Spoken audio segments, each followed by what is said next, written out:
제가 이제 느헤미야를 공부하는데 느헤미야를 딱 한 주만 나누기 너무 아쉬울 정도로 느헤미야라는 사람이 너무 매력적인 사람이었습니다. 이를테면 제가 이제 영어 이름이 다니엘이었다가 예레미야를 공부해서 예레미야를 바꾸셨거든요. 김제레미 이렇게. 갑자기 수치스럽네요. 수치스러운데. 근데 이제 느헤미야를 공부하면서 야, 영어 이름 느헤미야를 바꾸면 진짜 너무 멋있겠다 싶을 정도로 느헤미야가 너무 매력적인 인물이고 진짜 계속 많이 나누고 싶을 정도의 정말 나누고 싶은 마음이 막 드는 인물이다라는 이야기를 좀 나누면서 기대감이 좀 생기셨죠? 느헤미야 이야기. 네, 계속해서 말씀을 좀 나누기 원합니다. 제가 이제 본격적으로 말씀을 나누기 전에 좀 시 하나를 좀 읽으면서요 좀 말씀을 나누기 원해요. 이 박노해라고 하는 시는 막막한 사막이라는 시입니다. 네, PPT도 준비되어 있고 제가 한번 낭송을 하도록 하겠습니다. 낭독이겠죠. 낭독하겠습니다. 나일강 동쪽에 펼쳐진 광대한 누비아 사막. 피라미드는 찬란한 신비를 품고 묵언 중이고 낙타 때는 불타는 사막을 가로질러 간다. 인생의 어느 고빗길이 사막 같다고 느껴보지 않은 사람이 어디 있을까? 가도 끝이 없는 사막은 막막하여라. 그러나 막막함이 사라지고 나면 숨막힘인 것을, 삶은 그 막막함을 갖고 나가는 여정인 것을. 시인은 우리의 인생길을 참으로 광야 같다고 이야기를 합니다. 그리고 사막과 같은데 이 광야와 같고 사막과 같은 우리의 삶을 두고려 한 가지 부정적인 감정을 덧붙여서 우리에게 이야기하고 있어요. 우리의 인생이 어떻게 하다고 얘기합니까? 막막하고 막연하다. 막막하고 막연하다라고 이야기를 하고 있어요. 막막함과 막연함이라는 감정은 어떤 감정입니까? 의지할 곳 없이 무엇을 해야 할지, 무엇을 할 수 있는지도 모르겠는 아득한 마음이 막연하고 막막한 감정이라는 거예요. 시인의 고백처럼 어쩌면 우리의 삶이요 막막한 투성이인지도 모르겠어요. 검색 포탈에 막막이라는 단어를 검색해 보면요 이런 신문 기사들이 나와요. 이것만 봐도 남녀노소를 가리지 않고 사람들이 막막함을 토로하면서 살아가고 있는지도 모릅니다. 이를테면 이런 신문 기사요. 제목입니다. 여러분 40대이신가요? 노후 준비 됐나요? 85%는 은퇴 이후 막막. 혹은 청년 여러분 취업하셨나요? 학자금 대출 갚을 길 막막. 저는 또 다를까요? 이런 신문기도 있어요. 농어촌 목회자 살 길 최저 임금도 안 돼 막막. 제 미래? 네? 그렇다라는 거예요. 그런 의미에서 우리는 많은 영역에서 많은 사람들이 막막함을 은연중에 품고 살아가는지도 모릅니다.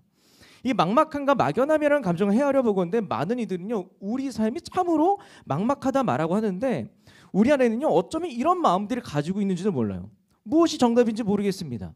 이 길이 맞는지 확신이 서지 않습니다. 사라지니까 그냥 삽니다. 눈 뜨니까 그냥 삽니다라는 이 고백들이 어쩌면 우리 안에 이 감정들을 대변하는 실질적인 고백일지도 모른다는 거예요.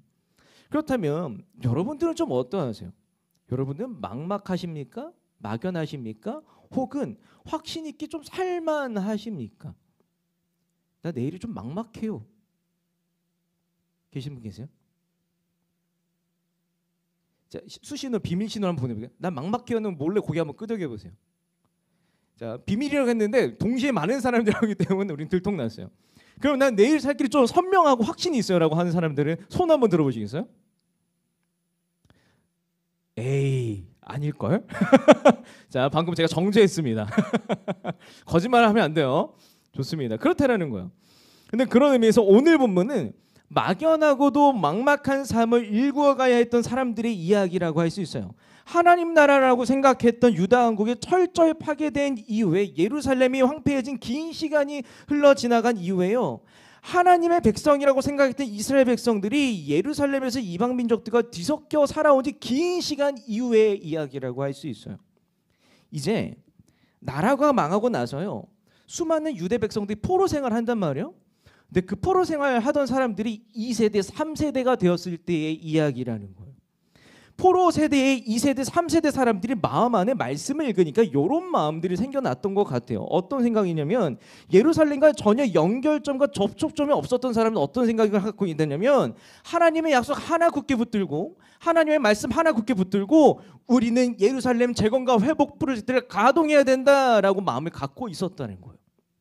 이를테면 이런 거라 볼 수 있어요. 이 예루살렘 재건 프로젝트가 얼마나 막연하고 막막한 프로젝트였을까요? 이를테면 이런 거예요. 한국말을 굉장히 어눌하게 하게 하는 이 재미교표 2, 3세대 사람들이 뭐 김치 막 먹으면 매워야 하는 사람들이 내가 내가 대한민국 살릴 거예요 하고 귀국하는 이야기가 느헤미야 이야기라는 거예요. 이런 분위기라는 거예요. 얼마나 막연하고 막막한 게 예루살렘 재건 프로젝트입니까? 근데 하고 왔는데 왔더니 반겨줍니까? 아니요. 이미 그 땅에서요. 겨우겨우 막상 가보니까 포로기에 끌려가지 않고 예루살렘에 남아있던 사람들과 이방 민족들이 뭐라 그래요? 아니 우리끼리는 이미 잘 먹고 잘 살고 있는데 왜 굳이 와서 시끄럽게 하고 난리야? 라고 하는 것이 느헤미야의 배경이라는 거예요. 대적하고 방해하기 시작한 게 느헤미야의 배경이라는 거예요. 망했던 나라와 민족을 다시금 되살린다는 프로젝트가 얼마나 막막하고 막연한 프로젝트였겠습니까? 그런데요. 이토록 막연하고도 막막한 예루살렘 재건 프로젝트를 풀어나간 사람이 한 사람이 있는데 오늘 본문을 이끌어갔던 한 사람은 느헤미야입니다. 느헤미야는요. 기도를 하면서요. 기도를 통하여서요. 이토록 막연한 프로젝트를 하나하나 풀어가기 시작하는 거예요.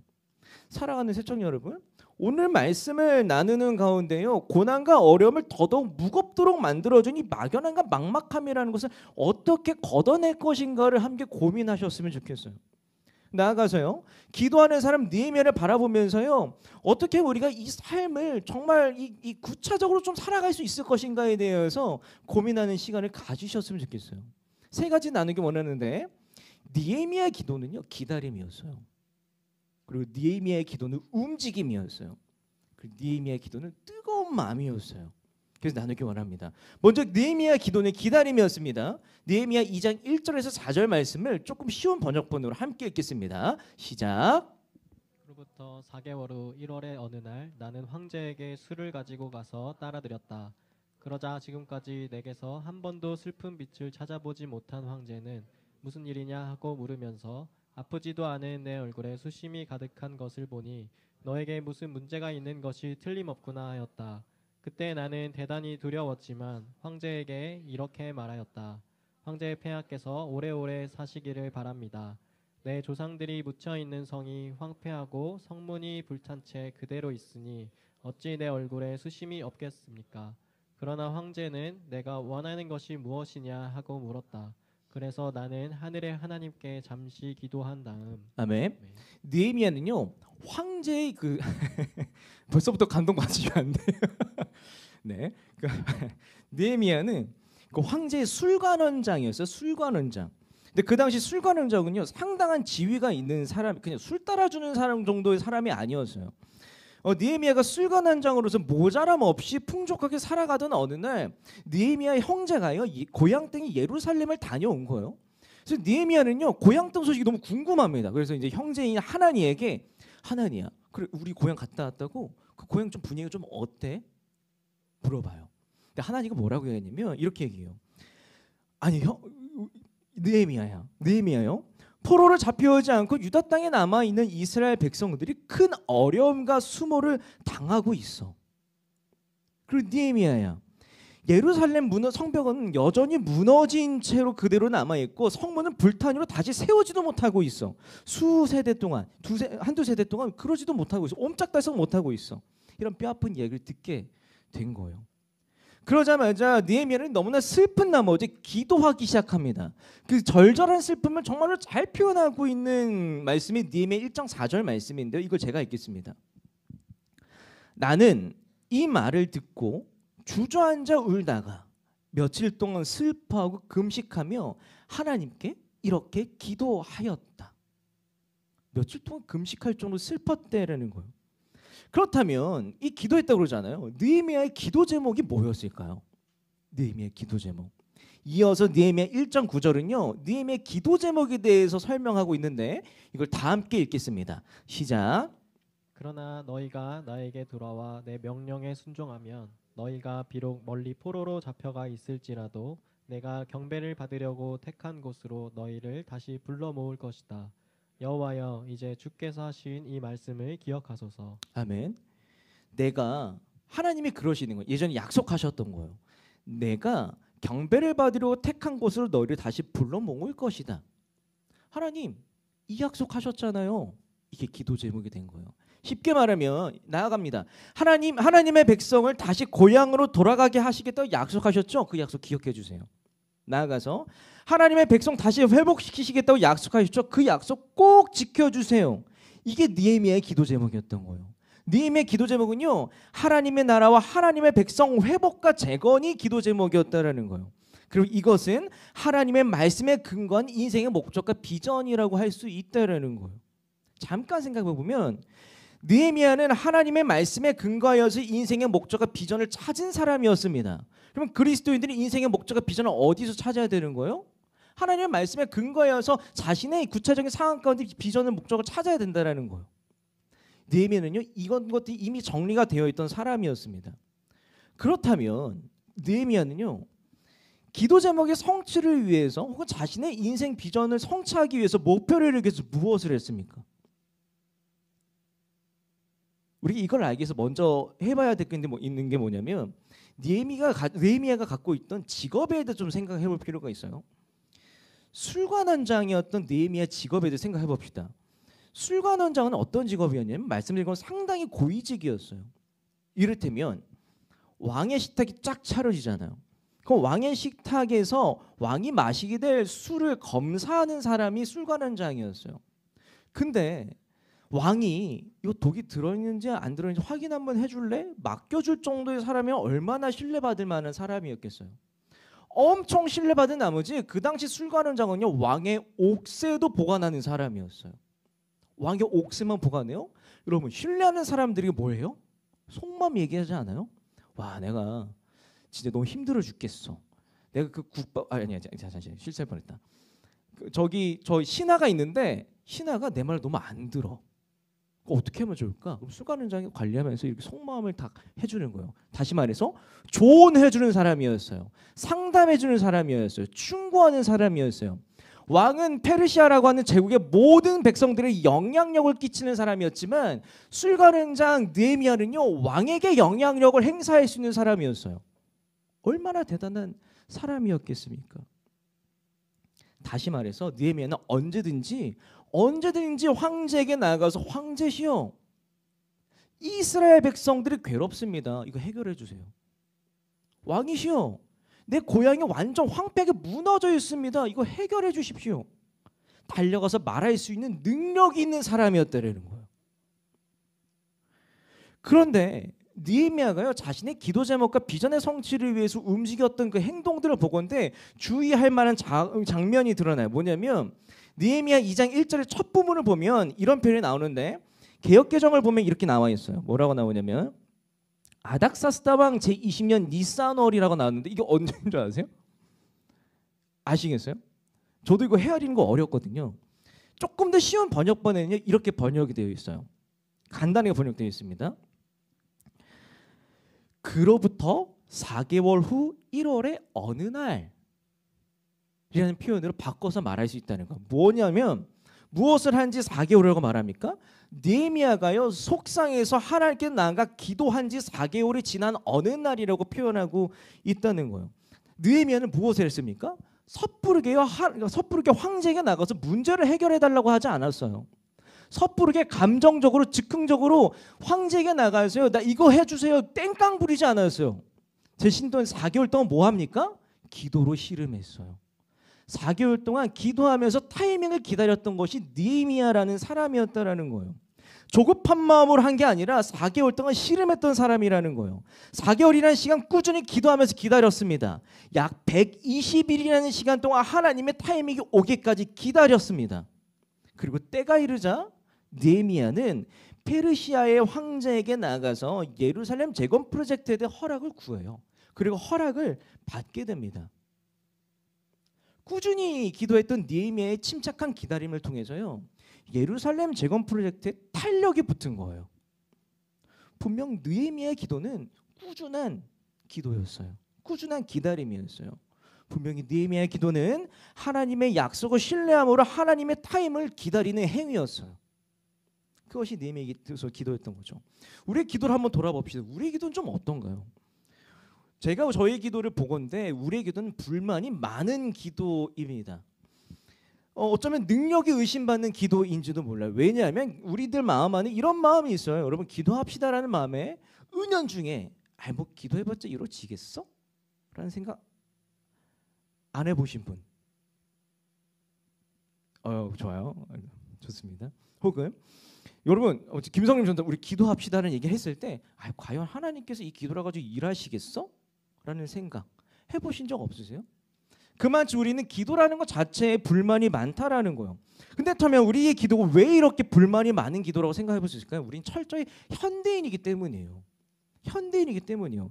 현대인들의 특징이 고스란히 담겨져 있는 게 오늘날 우리의 기도라는 거예요. 현대인의 특징이 뭐예요?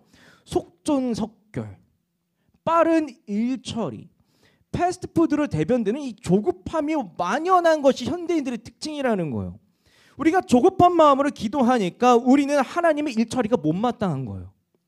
우리는 조급한 마음으로 기도하니까요, 하나님의 일하심이 정말 답답할 수밖에 없는 거예요. 어쩌면 우리는 기도하기를 맥도날드나 버거킹에 가서 햄버거 하나 맛있게 빨리 먹고 허기짐을 채우는 것 정도로 생각하고 있는지도 모른다는 거예요. 이것이 우리가 기도를 신뢰하지 않는 이유입니다. 생각해 보세요. 하나님 빨리 이거 해결해 주세요. 이게 인격적인 관계를 맺는 행위라고 할 수 있겠습니까? 이를테면 제가 누군가에 가서 종탄이한테 가서 종탄아 뭐 거두자면 종탄아 뭐 기도 제목 얘기해. 그래 가. 이게 인격적인 관계라고 할 수 있을까요? 그렇지 않다라는 거예요. 그러므로 기도와 하나님의 느긋해 보이는 일처리에 불만 많아 보이는 우리들에게 이런 질문 전 드려보고 싶어요. 뭐냐면 느헤미야와 같이 한 가지 기도 제목을 두고 최소 4개월은 꾸준히 기도해 보신 적 있으세요? 혹은 120일 가까이를 꾸준히 기도해 보신 적 있으세요? 어쩌면 우리가 기도를 향해서 불만을 많이 갖고 있는 사람들, 기도에 대해서 의심을 갖고 있는 사람들은 100일도 채 한 가지 기도 제목을 가지고 기도를 해본 적이 없는 사람의 가능성이 저는 90%에 육박한다고 굳게 확신합니다. 그러니 우리는 기도에 대해서 불신할 수밖에 없다는 거죠. 기도의 성취와 응답은요, 꾸준한 기도에 있어요. 나아가서 기도와 성취와 응답은요, 진득한 기다림에 있습니다. 내가 원하는 타이밍과 하나님 타이밍은 정말로 다르거든요. 진짜 다르거든요. 느헤미야는 능력이 있음에도 불구하고 기도로 기다렸습니다. 그리고 느헤미야가요, 막연하고도 막막한 예루살렘 재건 프로젝트를 감당할 수 있는 방법이기도 했다는 거예요. 그러므로 시청자 여러분, 막연하고도 막막한 인생길을 막힘없이 걷고 싶으십니까? 그렇다면요, 조급한 마음을 버리시기 바랍니다. 그리고 꾸준한 기도를 하시기 바랍니다. 막연하고도 막막한 마음이 두터워지게 하는 것이 있는데 그건 조급한 마음이에요. 진짜 조급한 마음이에요. 당장 이룬 것이 없는데, 혹은 당장 해놓은 것이 없는데 다시 무엇을 해야 하는가라는 그 생각도 우리 마음에 조급한 마음 들끓게 한다니까요. 근데 그것이야말로 우리가 돌아가게 하고 우리가 가야 할 게 뿌옇게 만드는 마음이라고 말할 수 있습니다. 대신에 꾸준히 기도하시고 기다리시기 바라요. 여기서 포인트는요, 꾸준한 기다림이라는 거예요. 꾸준한 기다림. 조급한 기도로 하나님 마음 알기를 포기하지 마시고 꾸준함으로 조급함을 이겨내시기 바랍니다. 조급한 마음으로 기도를 포기하지 마시고 꾸준한 기도로 그 조급함을 막연함을 이겨내시기 바랍니다. 그러면 여러분들이 희뿌연 인생길을 빛이 비추실 것입니다. 믿으십시오. 믿으십시오. 제가 원래 강력한 워딩을 안 쓰는데 그래서 어색해요. 믿으세요. 아시겠죠? 계속해서 말씀을 나누기 원합니다. 느헤미야 기도는요, 동시에 움직임이기도 했어요. 느헤미야 2장 5절에서 8절 말씀을요, 함께 읽겠습니다. 시작. 황제에게 이렇게 대답하였다. 만일 황제 폐하께서 나를 좋게 보시고 나에게 은혜를 베풀고자 하신다면 나를 유다 땅으로 돌아가게 하여 내 조상들이 묻혀 있는 성을 재건할 수 있게 해주십시오. 그때 황후와 함께 앉아있던 황제는 얼마나 오래 걸리겠느냐, 지금 가면 언제 돌아오겠느냐 하고 물으며 내 요구를 쾌히 승낙하셨다. 그래서 나는 날짜를 정하고 황제에게 다시 이렇게 부탁하였다. 만일 황제 폐하께서 좋게 여기신다면 유프라테스강 서쪽 지역의 총독들에게 보일 공문을 써주셔서 내가 유다까지 무사히 갈 수 있도록 해주십시오. 그리고 황제의 살림을 관리하는 아삽에게도 줄 공문도 써주셔서 성전 곁에 있는 요새의 문과 성벽과 내가 살 집을 지을 목재를 나에게 주도록 해주십시오. 아멘.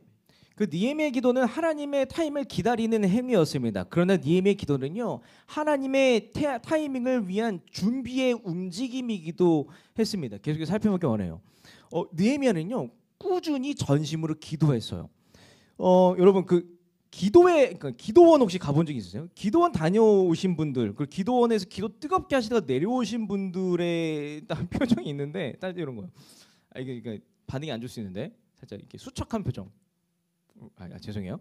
제가 여러분들을 위해서 사신성인하고 있는 원래 이런 거 안 좋아하는. 자, 좋아요. 뭐냐면 기도를 열심히 한 사람, 기도에 몰입한 사람들은 목이 쉬고요, 수척해지고 진이 빠져 있어요. 그러니까 4개월간 기도한 느헤미야는요 얼마나 수척하고 진이 빠져 있었겠습니까? 그러다가 자신이 정말로 사랑하는 그 신하인 느헤미야의 얼굴이 갈수록 야위어가는 모습을 보면서요 황제가 무슨 생각을 했겠어요? 걱정하지 않았겠어요? 걱정해서 느헤미야에게 황제가 물어보는 거예요. 무슨 일이뇨? 내가 도울 것이 있느뇨?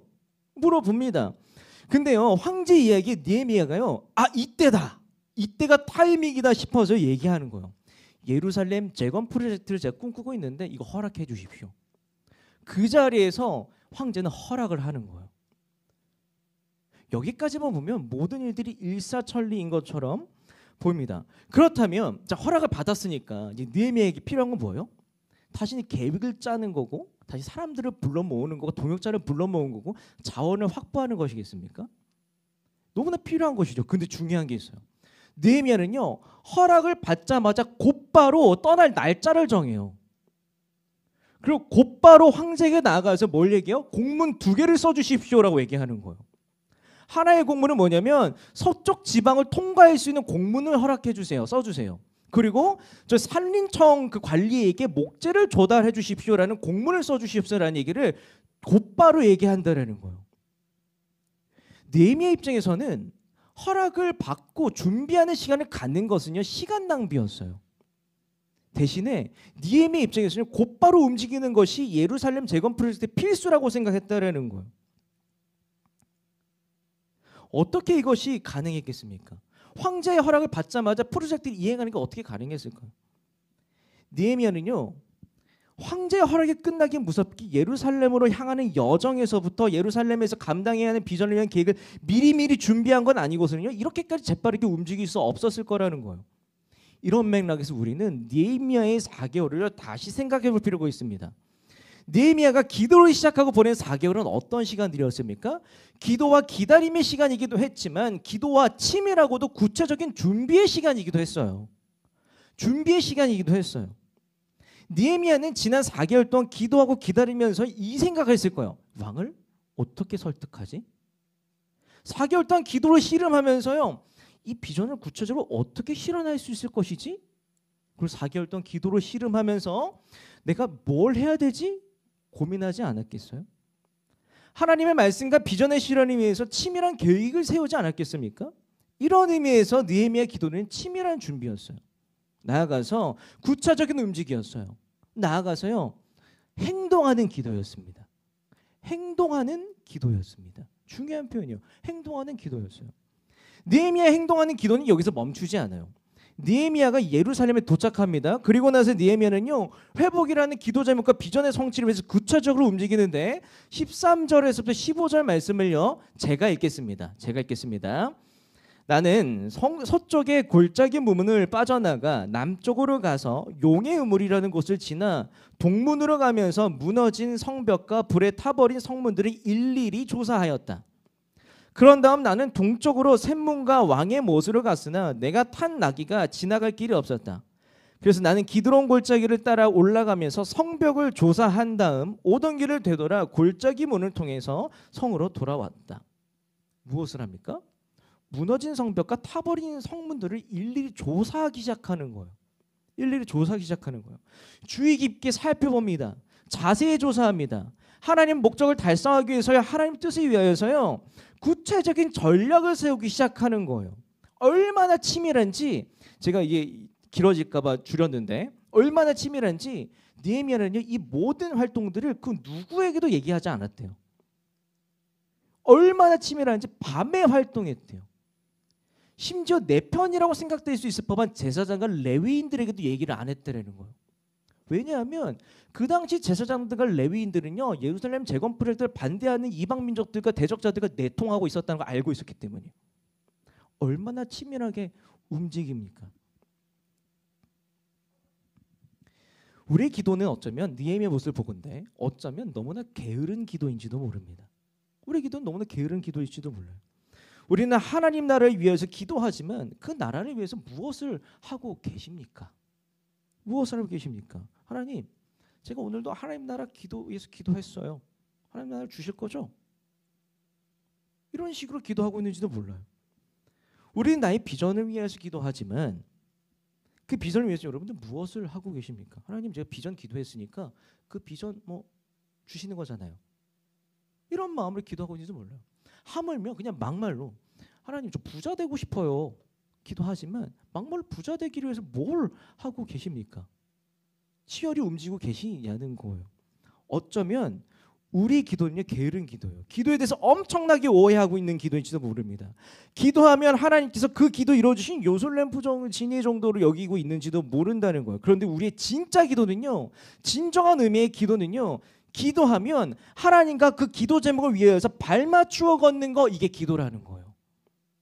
그것이 기도라는 거예요. 여러분들이 기도 제목을 위해서 하나님과 발맞추어 걷는 거, 이렇게 행동하는 기도까지 해내는 거, 이게 진짜 온전한 기도의 모습이라는 것이죠. 여러분들의 기도 제목을 위해서 기도하셨으면요, 하나님이 기뻐하실 만한 방법으로, 좋아하실 만한 방법으로요, 그 비전을 위해서, 기도 제목을 위해서 현실과 기도 제목 사이의 갭을 메우시기 바랍니다. 그리스도인의 기도는 기도했다고 방치하는 것이 아닙니다. 꾸준한 기도를 하나님과 발맞추어 걷는 거예요. 이것이 기도를 완성하는, 행동하는 기도인 것이죠. 한국교회와 우리는 어쩌면 절반의 기도만 해왔는지도 몰라요. 그러나 우리는 행동하는 기도로 온전한 기도를 이제는 해야 할 필요가 있다는 겁니다. 우리가 치밀하게 행동하는 기도, 구체적으로 행동하는 기도를 할 때에야 우리는 막연하고도 막막한 일상을 헤쳐나갈 수 있다. 이것이 느헤미야의 기도가 우리에게 던져주는 도전이라는 것이죠. 저에게도요, 이런 날들이 있어요. 막 눈을 뜨면 너무나 막연하고 막막한 하루가 딱 있을 때가 있어요. 이를테면 큰 행사가 있는 날 아침에 얼마나 그 아침이 막연하고 막막하고 두려운 줄 아세요? 혹은 이그나이트 때 그랬어요. 작년 이그나이트 때 그랬다라는 거예요. 혹은 딱 진짜 아침 9시부터 11시까지 촘촘 회의가 있고 뭐 사역이 있는 날이 있거든요. 그날 아침 딱 눈을 뜨면요, 진짜 막연하고 막막해. 그래서 속으로 무슨 생각이냐면, 내가 이거 할 수 있을까? 하다가 쓰러지면 어떡하지? 근데 인간은 생각보다 강하더라고요. 절대 안 쓰러져요. 내가 할 수 있을까라는 고민을 하고 아침에 눈을 뜬다는 거예요. 이 마주하고 싶지 않은 현실 속에서 제가 하는 것들이 있는데, 꿀팁이에요. 뭐냐면 아침에 기도를 해요. 무슨 기도를 하냐면, 일단 제자반 하신 분들은 알겠지만 용특세로 하루를 시작합니다. 하고 계시죠? 네, 용특세로 하루를 시작합니다. 하나님, 오늘도 제가 아무리 엉망진창으로 살지라도 용납해 주실 것이죠? 믿습니다. 하나님, 다른 사람들은 저 용납 안 해도 하나님은 용납해 주실 거잖아요. 믿습니다. 하나님, 오늘 저 특별한 존재를 한번 살아볼게요. 맞아요. 새로운 공동체는 새청이 저와 함께 있으니까요. 진짜 그렇게 기도한다는 거예요. 근데 이렇게 용특세로 기도해줘서 괜찮으면 다행인데 그래도 막막할 때가 있다니까요. 그럼 제가 어떻게 하냐면 바로 일어나지 않아요. 10분 동안 눈을 감아요. 감아서 계획을 차근차근히 세웁니다. 무슨 계획을 세우냐면 일어나서 문 밖으로 나설 때까지 계획만 딱 세우는 거예요. 내가 눈을 떠. 그리고 화장실 가서 샤워를 해. 그리고 머리가 망가지면 안 되니까 옷부터 입고 머리를 만져. 그리고 가방을 매.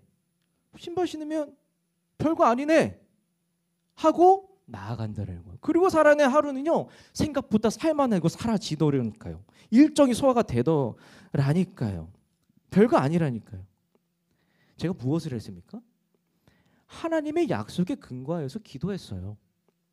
그리고 하나님의 약속을 기대하면서 아무리 사소한 것일지라도 구체적으로 계획했어요. 이렇게 막연함 넘어 행동으로 움직였어요. 행동으로 하는 기도를 했다라는 거예요. 저는 이 모든 가정들이 기도라고 믿습니다. 믿습니다. 그러면 새청년 여러분, 기도하고 움직이시기 바라요.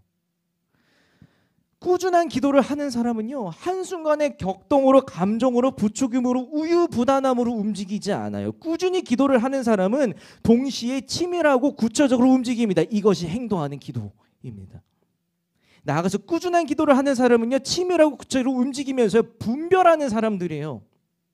아, 움직여봤더니 이것이 하나님의 뜻이었군요. 아, 움직여봤더니 이것이 하나님의 뜻이 아니었네요. 이제 내가 하나님의 뜻 알겠습니다. 여러분, 움직여야지 하나님의 뜻과 음성을 분별해질 수 있는 거 아세요? 선명해지는 거 아세요? 발 맞추어 걸어봐야 우리가 하나님의 진짜 속 깊은 마음을 안다는 것이 여러분 아세요? 이것이 하나님께 확실한 응답을 받는 가장 현실적인 방법이라는 거예요. 전 새청 모두가요, 행동하는 기도자가 되시기를 강력하게 도전하고 응원합니다. 이제 마지막 이야기요. 거의 다 끝났어요. 느헤미야 기도는 뜨거운 마음이기도 했습니다. 느헤미야 2장 17절 18절 말씀을 함께 읽겠습니다. 시작. 그 후에 나는 그들에게 이렇게 말하였다. 우리가 어떤 어려움에 처해 있는지는 여러분도 잘 아는 사실입니다. 예루살렘이 폐허가 되었고 그 성문들은 다 불타버리고 말았습니다. 자, 예루살렘 성벽을 재건하여 더 이상 수치를 당하도 않도록 합시다. 그러고서 나는 그들에게 하나님이 나를 도우신 일과 황제가 나에게 말한 것을 이야기해 주었다.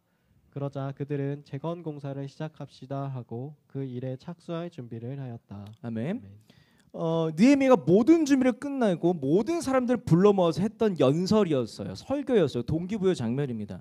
느헤미야는요, 기도하면서 하나님의 타임을 기다렸고, 기도하면서 하나님과 발맞추어 걸었습니다. 구체적으로 치밀하게 하나님의 말씀과 비전의 성취를 위해서 일하였다라는 것이죠. 이제 느헤미야는 모든 준비를 끝냈습니다. 그리고 나아가서 모든 사람들을 불러 모아서 이야기를 하는 거예요.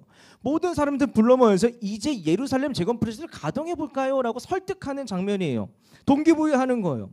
근데 중요한 건 느헤미야가 불러 모았던 사람들은 어떤 사람들이 있었냐면 재건 프로젝트를 방해하던 사람들도 있었어요. 못마땅해 하는 사람들도 있었어요. 배신자들도 있었어요. 기득권만 생각하는 사람들도 있었다라는 거예요. 어쩌면 이 느헤미야의 동기부여와 설교와 이 설득이 실패할 가능성이 다분했었습니다. 근데 놀라운 고백들이 이끌어 나오는 거예요. 느헤미야의 연설 끝에 사람들이 무엇을 말합니까? 18절 하반절을 제가 읽겠습니다.